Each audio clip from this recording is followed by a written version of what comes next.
Sasha Syeb, and I'm 34 years old. I grew up in rural Colorado, a town called Durango, and I've been in the San Diego area for about 8 years.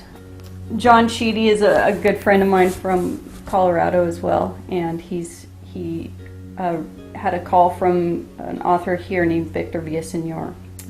He was interested in having somebody pursue this project down in Tijuana, and so he needed a home base in San Diego, and I was here, and so we decided to kind of team up. We used my house as a home base, and John moved his stuff in, and we went to work, and we started running down to TJ on average a couple times a week.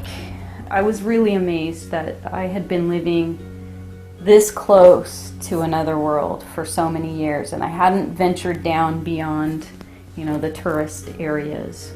The only difference between us spatially is a big wall, basically a continuous city with San Diego.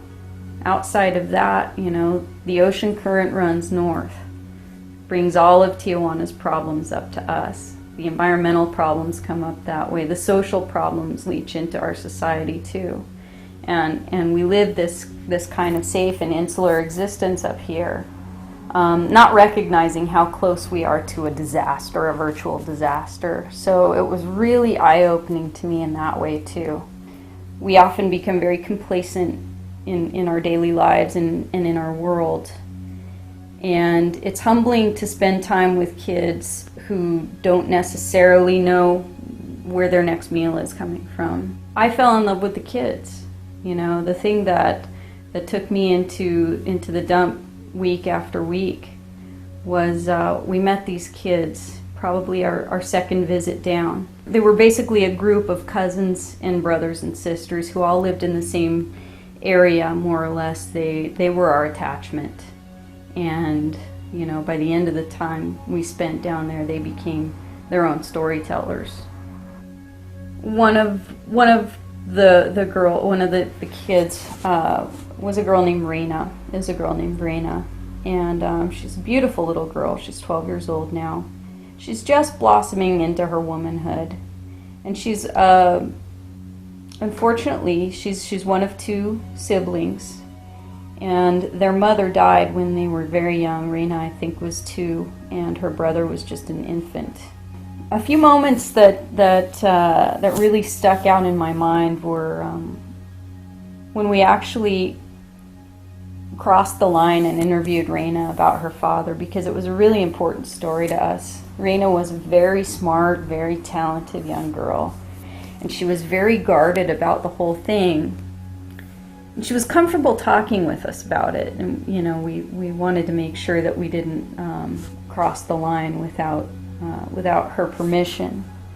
But at times she sort of laughs off her answers and then kind of looks to the side, and it just really struck me as something that was so tragic, to see a kid with that much going for her and such deep shame over her father.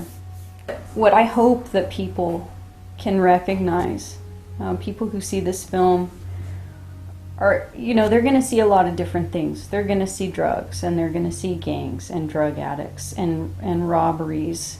I hope that people are able to get a feel for just the humanity. These kids haven't developed any biases or prejudices against themselves or others yet. But for the most part, these kids are free spirits. They're just like we were. It doesn't matter, where they've been or what they've been through. They're just like we are.